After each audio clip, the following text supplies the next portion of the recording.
दोस्तों, क्या आपने कभी सोचा है कि आपके हेडफ़ोन के तार हमेशा उलझ क्यों जाते हैं? तो चलिए आज इसी बारे में बात करते हैं। आज की तारीख में मोबाइल का इस्तेमाल करने वाला हर शख्स ईयरफ़ोन या फिर हेडफ़ोन के तारों की उलझन से परेशान है। हम चाहे लाख कोशिश कर लें, बैग में रखें या पॉकेट में, हेडफ़ोन के तार उलझ ही जाते हैं। कई बार तो उनमें ऐसी गांठ बन जाती है कि सुलझाने में काफ़ी मशक्कत भी करनी पड़ती है। लेकिन क्या आपने कभी सोचा है कि आखिर ऐसा होता क्यों है? पहली बात तो यह है कि हेडफ़ोन के तार का उलझना आपकी या फिर हमारी गलती नहीं है। असल में इसके पीछे विज्ञान है और ऐसा होना लगभग तय है। साल 2012 की बात है। यूनिवर्सिटी ऑफ कैलिफोर्निया के दो वैज्ञानिकों ने इस पर शोध किया और इसके लिए नॉट थ्योरी यानी कि गांठ का सिद्धांत का अध्ययन भी किया। अध्ययन के लिए उन्होंने अलग अलग लंबाई के कई तार लिए और उन्हें प्लास्टिक के एक बक्से में रख दिया। बक्से को वह समय समय पर घुमाते रहे, हिलाते डुलाते भी रहे। नतीजा चौंकाने वाला था। बक्से के अंदर रखे तार आपस में खुद ब खुद उलझ गए। इससे भी ज़्यादा हैरान करने वाली बात यह थी, तारों में गांठ 5 से 10 बार घुमाने के दौरान 10 सेकंड के अंदर ही पड़ गई। इसका मतलब यह हुआ कि यदि आप बैग में हेडफोन रखते हैं तो कुछ कदम चलने के अंदर ही इसके तार आपस में उलझ जाते हैं या उनमें गांठ पड़ जाती है। तारों की लंबाई से भी इस प्रक्रिया में फ़र्क पड़ता है। मसलन यदि तार लंबे हैं तो उनमें गांठ जल्दी पड़ेगी। तार जितने मुलायम होंगे उनमें गांठ पड़ने की संभावना उतनी ही ज़्यादा और उतनी ही जल्दी भी होगी। हालांकि इस अध्ययन के आधार पर वैज्ञानिकों ने कुछ ऐसे सुझाव भी दिए जिससे कि आप तार के बीच गांठों से बच सकते हैं।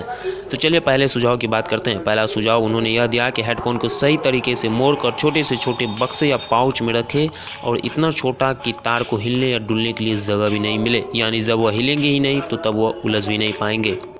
उसके बाद वैज्ञानिकों ने कहा कि यदि आप हेडफोन या फिर ईयरफोन का यूज़ करते हैं तो आप उसे अच्छी तरह से बांध कर रखें, जिससे आप उस उलझन से बच सकते हैं।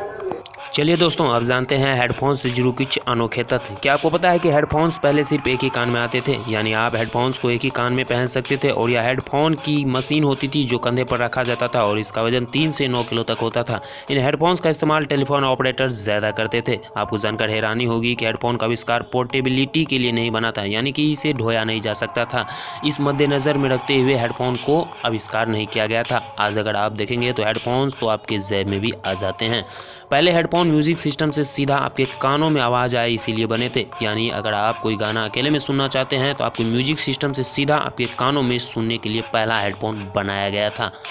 अभी अगर आप एक अच्छा सा और खासा हेडफोन खरीदते हैं तो उसमें आपको नॉइज़ कैंसलेशन फीचर आपको मिलता है। बोस कॉरपोरेशन के फाउंडर जब प्लेन में ट्रैवल कर रहे थे तब उन्होंने हेडफोन जो पहने थे उसमें प्लेन की आवाज़ ज़्यादा आ रही थी, तो उन्होंने अपने प्लेन में बैठे बैठे ही एक ऐसा हेडफोन बनाया जिसमें बाहर की आवाज़ नहीं आती थी और ऐसे हुआ आपका नॉइज़ कैंसलेशन का आविष्कार। यह भी एक गजब का फैक्ट है। अगर आप 1 घंटे तक हेडफोन लगाते हैं तो आपके कान के अंदर की बैक्टीरिया 700 गुना तक बढ़ जाती है। तो आपको हेडफोन में ज़्यादा देर तक इस्तेमाल नहीं करना चाहिए और अपना हेडफोन अगर आप किसी को देते भी हैं या फिर शेयर करते हैं तो आपको उसे अच्छे से साफ करके शेयर करें। अगर आप ऐसा नहीं करते हैं तो आप अपने कान के अंदर के भी बैक्टीरिया को शेयर कर रहे हैं और या फिर ग्रहण कर रहे हैं। तो दोस्तों, आपको जानकारी कैसे लगी हमें कमेंट सेक्शन में ज़रूर बताइएगा, क्योंकि हम इसी तरह की इंटरेस्टिंग वीडियोस बनाते रहते हैं। और हाँ, हमारे चैनल को ज़रूर सब्सक्राइब कीजिएगा।